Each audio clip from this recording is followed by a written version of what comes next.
जय हिंद। आप सभी का युवराज क्लासेस में हार्दिक अभिनंदन है। जीव विज्ञान के सीरीज के अंतर्गत हम लोग जो है आज पादप जगत के बारे में अध्ययन करेंगे और यह मेरे ख्याल आप लोग सभी लोग जान रहे होंगे। यह जो है आज का जो वीडियो है वह चौथा भाग के अंतर्गत देखा जाएगा और इसमें बहुत सीमित टाइम का ये वीडियो रहेगा और इस सीमित टाइम में हम लोग जो है काफ़ी इम्पोर्टेंट क्वेश्चन देखेंगे जो परीक्षा की दृष्टि से बहुत ही महत्वपूर्ण रहेगा। तो बिना देर करते हुए हम चर्चा करते हैं पादप जगत का अर्थात प्लांट किंगडम का।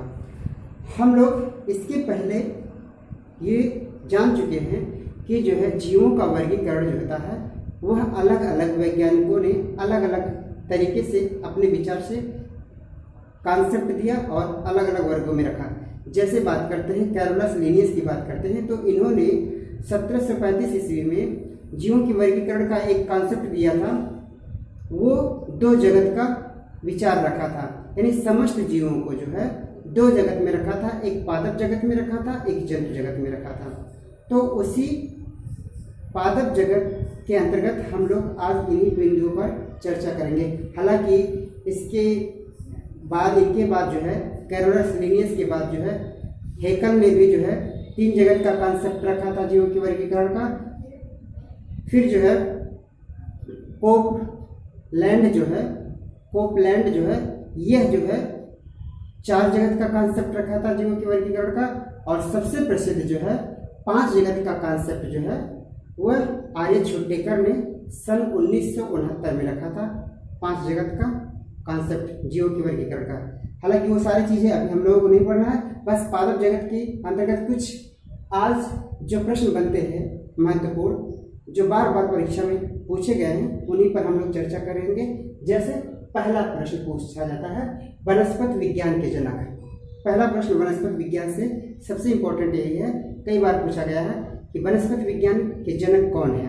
जैसे देखा गया जीव विज्ञान के जनक या विज्ञान के जनक तो अरस्तु को माना जाता है। ऐसे ही वनस्पति विज्ञान के जनक की बात करते हैं तो एक वैज्ञानिक थे थियोफ्रेस्टस।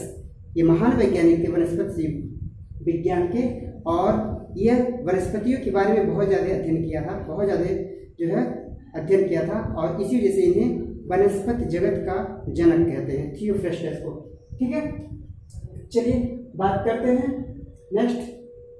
अगर हम देखा जाए शैवाल है तो शैवाल को भी जो होता है वनस्पति जगत के अंतर्गत रखते हैं और शैवालों के बारे में जो अध्ययन करते हैं उस अध्ययन विज्ञान को क्या कहते हैं, फाइकोलॉजी कहते हैं।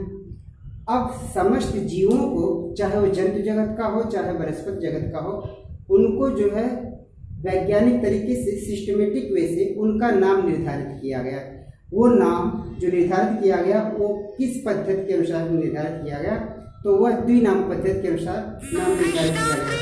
द्विनाम पद्धति के अनुसार निर्धारित किया गया और इसके अंतर्गत जो है द्विनाम पद्धति जो है का विचार जो है कैरोलस लिनियस के मन में आता है।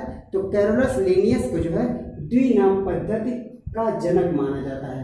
कैरोलस लिनियस को द्विनाम पद्धति का क्या माना जाता है, जनक माना जाता है। और ये द्विनाम पद्धति किस विचार से आता है कि जो जीवों का नाम रखा जाता है वह उनके वंश और उनकी जात से आता है। ठीक है, जैसे हम लोगों का यानी मनुष्य का वैज्ञानिक नाम जो है होमो सैपियंस है। तो होमो क्या होता है, जीन, इसका जीनस है और सैपियंस क्या होता है, यह जात से लिया गया है। ठीक है, चलिए अगला बात करते हैं विषाणु की खोज की बात करते हैं। तो विषाणु की खोज जो होता है वैज्ञानिक इवानोस्की ने खोजा था और विषाणु विज्ञान जो होता है वायरोलॉजी कहलाता है। यानी विषाणु के बारे में जो अध्ययन करते हैं उस शाखा को हम क्या कहते हैं, वायरोलॉजी कहते हैं।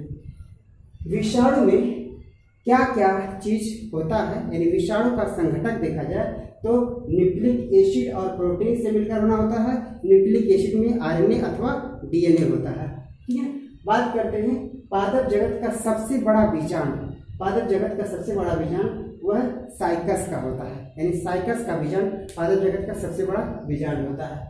नेक्स्ट बात करते हैं बैक्टीरिया की खोज का। तो सभी लोग जानते होंगे एंटोनी वॉन लीवेनहॉफ जो है बैक्टीरिया की खोज का श्रेय उनको जाता है, और बैक्टीरियोलॉजी यानी फादर ऑफ बैक्टीरियोलॉजी कह सकते हैं एंटोनी वॉन लीवेनहॉफ के ही है।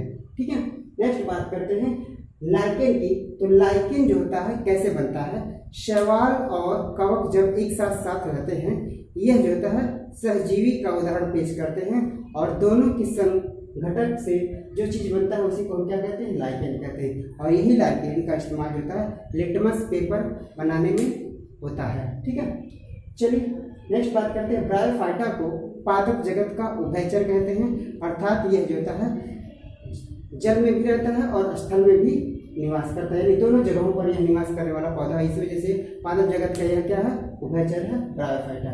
बात करते हैं ब्रायोफाइटा में जो जड़ होता है, जड़ के स्थान पर, वास्तव में जड़ नहीं होता लेकिन जड़ के स्थान पर जो पाया जाता है उसको मूलाभास कहते हैं, और उसी मूलाभास को हम क्या कहते हैं, राइजोइड कहते हैं। क्या कहते हैं, राइजोइड कहते हैं। ठीक है, चलिए नेक्स्ट बात करते हैं साइकस का जीवित जीवाश्म, यानी साइकस को जो है, साइकस एक जीवित जीवाश्म का क्या है, उदाहरण है। यानी साइकस को हम जीवित जीवाश्म के नाम से भी जानते हैं। ठीक है, बात करते हैं पहले एंटीबायोटिक का। तो पेनिसिलिन जो होता है यह पहला एंटीबायोटिक तैयार किया गया था। नेक्स्ट बात करते हैं जो धान की फसल होती है उसमें जैव उर्वरक का इस्तेमाल जो होता है वह ब्लू ग्रीन अलगा यानी BGA का प्रयोग होता है, यानी ब्लू ग्रीन अलगा का प्रयोग होता है जैव उर्वरक के रूप में। ठीक है, नेक्स्ट बात करते हैं जितने भी उच्च पादप होते हैं उन उच्च पादप की जड़ों पर जो कवक रहते हैं साथ साथ, तो उस स्थिति को हम क्या कहते हैं, पोलेराइड जड़ कहते हैं। क्या कहते हैं, पोलेराइड जड़। पोलेराइड जड़ यह होता है कि उच्च पादप के जड़ों में कवक सहजीवी का जो है उदाहरण पेश करता है, तो ऐसे जड़ों को हम क्या कहते हैं, पोलेराइड जड़ कहते हैं। नेक्स्ट बात करते हैं क्रिप्टोगैमस। क्रिप्टोगैमस अर्थात जो होता है अनावृत बीजी पौधे। अनावृत बीजी पौधे मतलब अनावृत बीजी का मतलब जैसे अनावृत बीजी नहीं बल्कि हम क्रिप्टोगैमस को कहेंगे अपुष्पीय पौधे। अपुष्पीय पौधे तो ऐसे पौधे क्रिप्टोगैमस कहलाते हैं जिन पौधों में पुष्प और बीज नहीं पाया जाता है। जिन पौधों में पुष्प और बीज नहीं पाया जाता है उन पौधों को हम क्या कहते हैं, क्रिप्टोगैमस कहते हैं, जिनको अपुष्पीय पौधे कहते हैं। तो यह कुछ महत्वपूर्ण पॉइंट थे वनस्पति जगत से। और भी महत्वपूर्ण पॉइंट हम लोग अगले वीडियो में चर्चा करेंगे। तब तक के लिए आज इतना ही। जय हिंद, जय भारत।